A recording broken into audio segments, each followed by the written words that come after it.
Can you believe that Karen from HOA had the nerve to come knocking on my door, saying that my lemon tree was invading her yard? Some people think that hell starts with fire, screams, and tridents. I've discovered that sometimes it starts with a lemon tree. That's right, a tree full of juicy, fragrant lemons, planted with all my love, right there on the edge of my fence. But in a neighborhood controlled by a condominium with rules stricter than the laws of physics, even the smell of fresh lemons can be considered a personal offense. The woman who started the apocalypse of my peaceful routine moved in recently. She came with that varnished little smile, with the "I'm nice until you breathe next to me" sign. The neighbors immediately said she was active in the HOA, which in practice means she has too much time on her hands, an opinion on everything, and an insatiable need to control other people's backyards as if they were the Vatican itself. I hadn't even noticed her until that fateful day, on a Tuesday, that had already started badly with cold coffee and ended worse with shouting at the gate. I was sitting quietly in my backyard, raking some dried leaves from my beloved lemon tree, when I heard a "excuse me" that sounded more like a court summons. The woman was there, the posture of someone who runs a condominium meeting and makes a point of using words like normative, statute, and jurisdiction of the bush. She pointed at my lemon tree with the look of someone who has just seen an environmental crime. "Your branches are encroaching on my land," she said, with the voice of someone who expected me to immediately uproot the tree with my bare hands and apologize on my knees. At the time, I didn't know whether to laugh or wonder if she was sure she was talking to the owner of the house, and not an extra. My yard ends exactly where my land ends. Only I, with all the calm God gave me, which I don't know where I found that day, went to the garage and got the plot plan, because I'm one of those, documented, precautious, angry, but polite. That's when the universe handed me a gift worthy of a Mexican soap opera. When I opened the map of the land, I realized that her plot wasn't just hers. A considerable part of the back of her house was, in fact, on my property. I was as surprised as a pastor, discovering that his tithe has gone into the wrong account. That was it. The woman was fighting over 3 lemon branches, while half her vegetable garden was planted on land that belongs to me.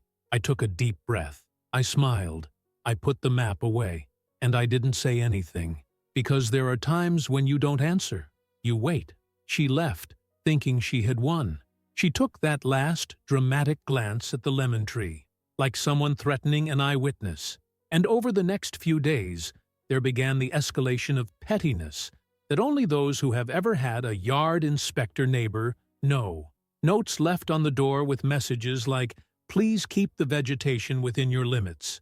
Photos of my tree being taken from dubious angles, and a general murmur among the other neighbors about how certain people don't respect the rules of the neighborhood. The lemon tree became the main character. And me?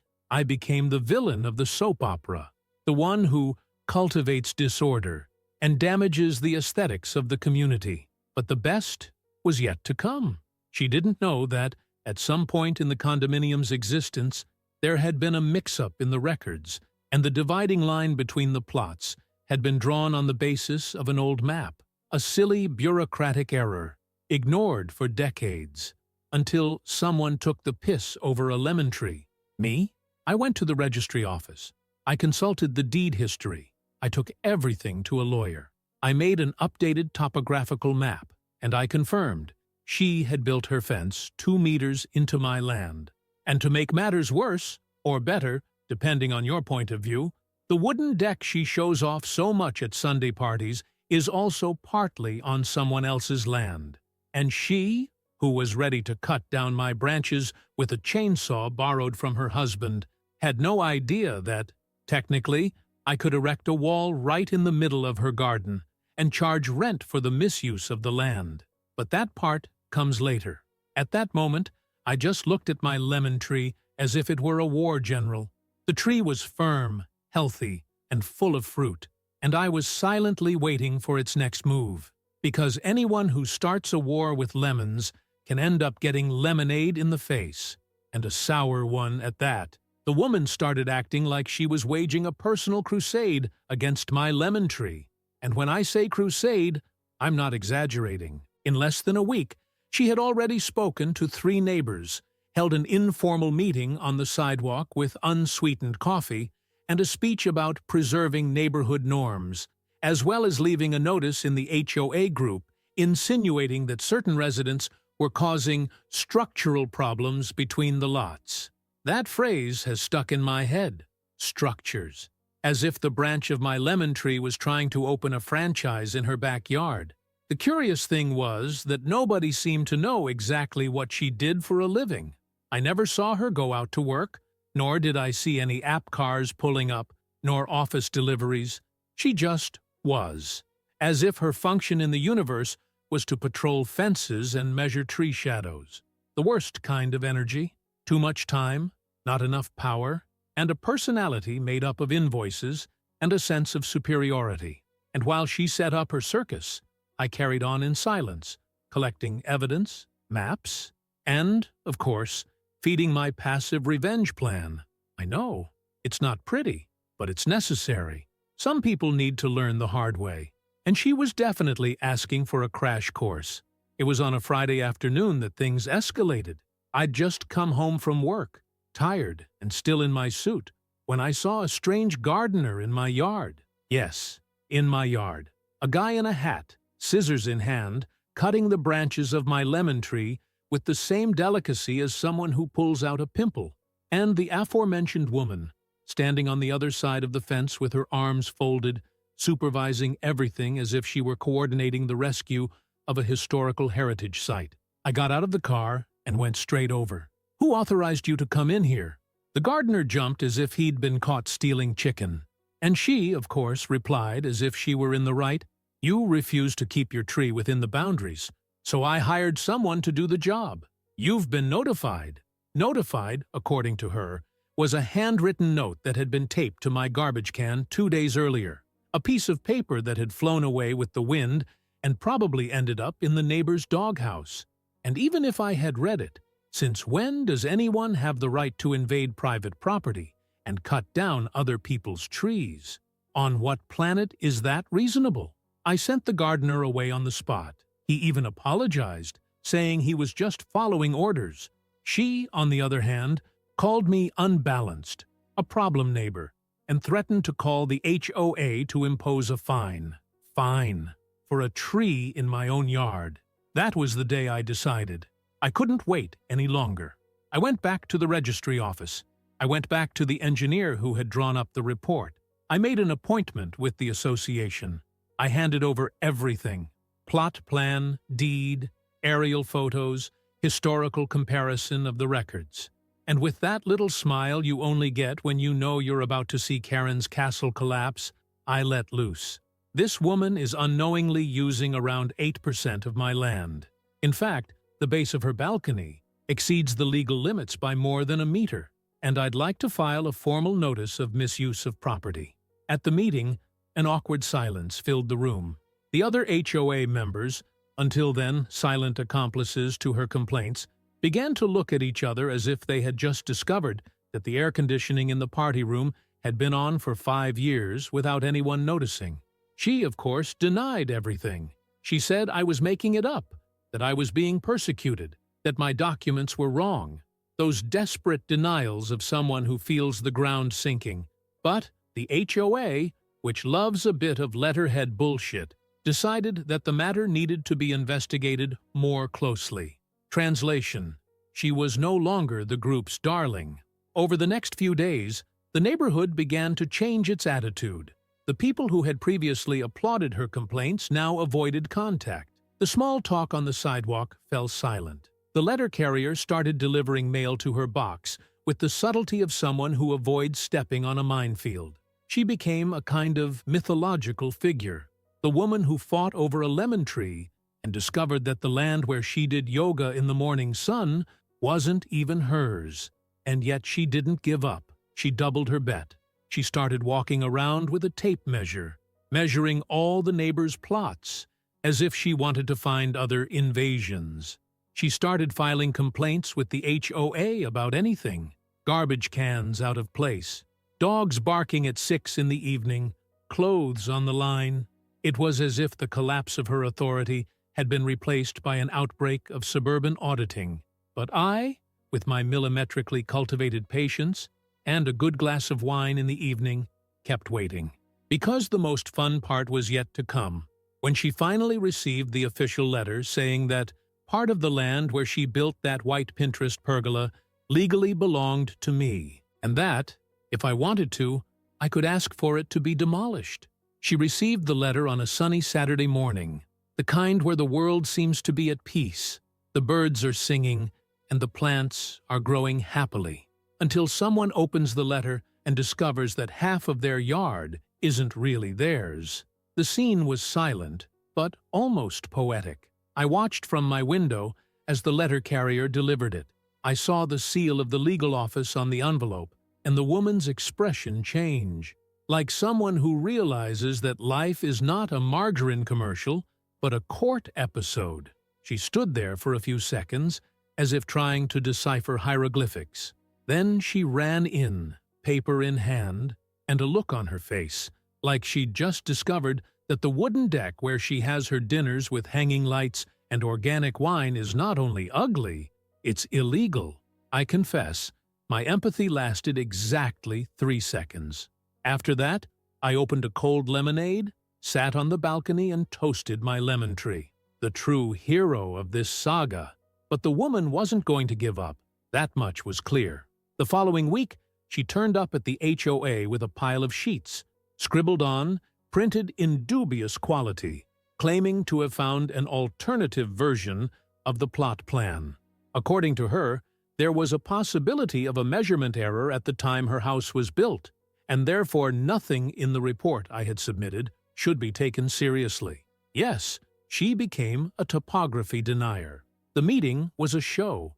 She spoke as if she were in an international courtroom, using terms like imprecise zoning, ambiguous boundaries, and contestable limits, while the other residents looked at her like someone watching an improvised theater performance in an accounting course. I kept quiet, just watching the collapse, live. And the collapse did come, because the HOA, which may be a bureaucratic hellhole, but loves formalities, decided to hire a neutral engineer to redo the measurements. And guess what? He confirmed everything. The lemon tree never encroached on anything. Her deck, the Zen garden with its white pebbles, and even part of the kennel were all in foreign territory. My territory. The woman freaked out. She started screaming that this was persecution, that I was manipulating everything, that there was an architectural conspiracy against her. If there had been a reality show camera, it would have made an entire episode with record ratings. But there was no audience, just a group of tired and embarrassed neighbors who probably just wanted to go home and mow the lawn. From then on, things took a different turn. The woman started a real smear campaign. She accused me of having bribed the engineer, of having falsified documents, of being a professional land squatter, as if I were part of a mafia that steals inches from backyards in planned neighborhoods. She distributed flyers. That's right, panfletos, typed in Comic Sans, with my name in capital letters, saying that I was a liar, a manipulator, a legal loophole taker. And it ended with a "Wake up, neighborhood," as if I were calling on the people to overthrow a dictatorship of wrong walls. I confess that for a moment, I thought about suing, but then I decided to let it sink in by itself, because sometimes silence has more power than any legal action. I continued to look after my yard, my lemon tree. I even did some strategic pruning, just to make the branches look prettier, almost like a natural, organic, fragrant hint. Meanwhile, the HOA decided to issue an official notice, giving her 30 days to regularize the situation. In other words, either she removed what was on my land, or she would be liable for improper use and could be fined for every square meter of encroachment. The woman went berserk for the second time. She started walking around the neighborhood with a digital meter hanging around her neck, as if she were the suburban version of a Ghostbuster.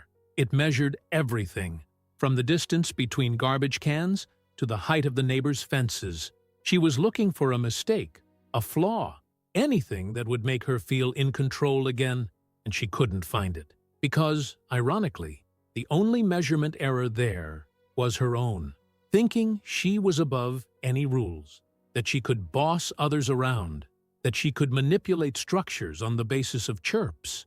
But reality, like my land, has limits, and when those limits are crossed, the fall is inevitable.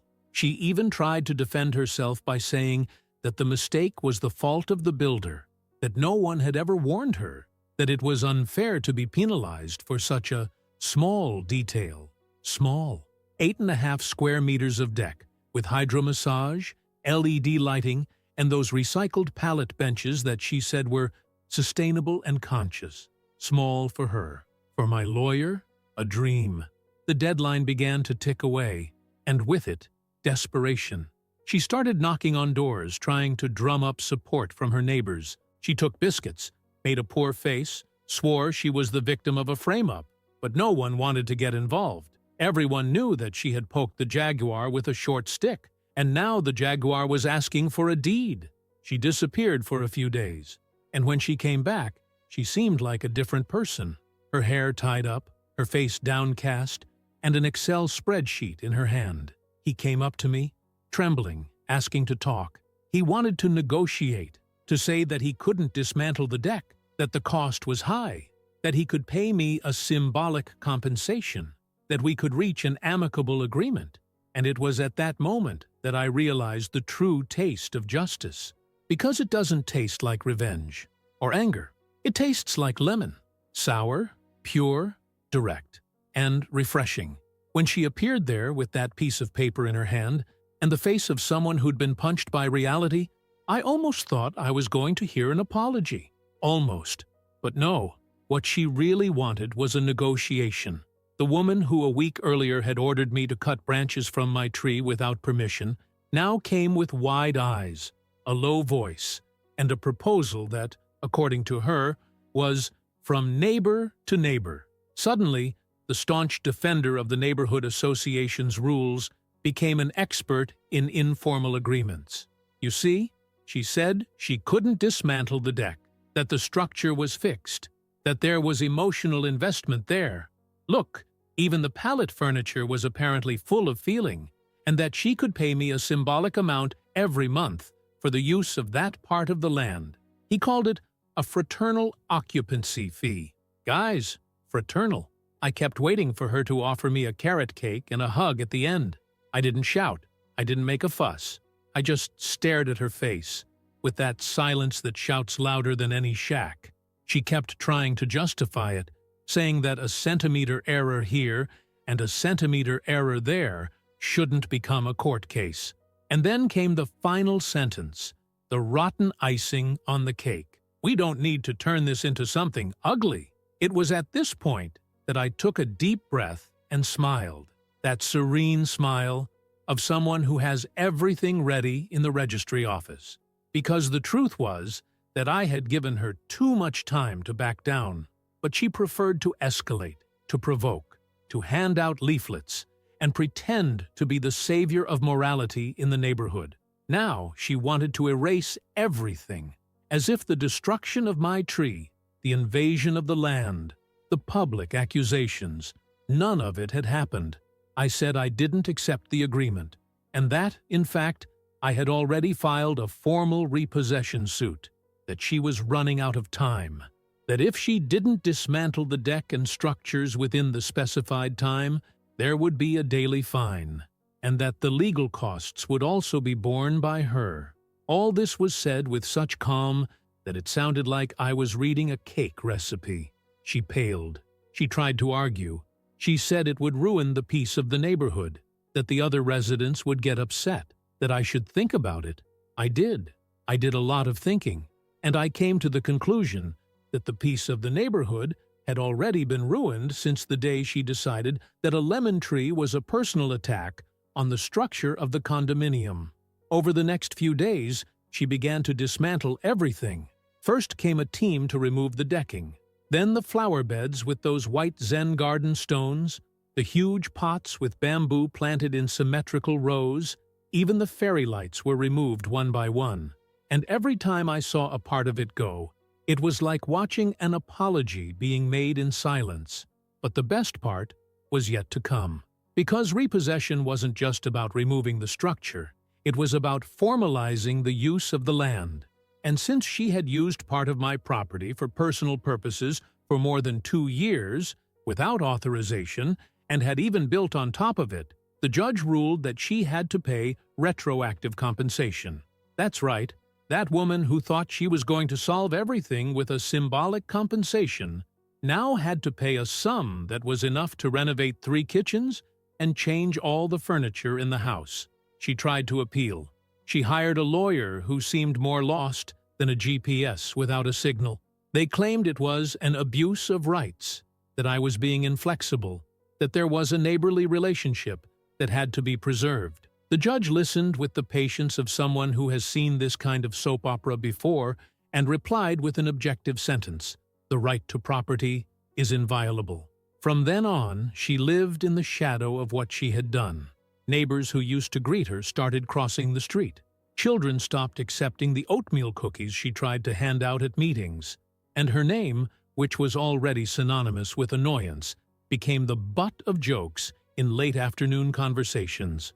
"You're going to mess with so-and-so's lemon tree, huh? Careful, otherwise you'll lose your yard just like Karen." She still lives there, but she's different. And if you liked this video, don't forget to leave your like and comment below.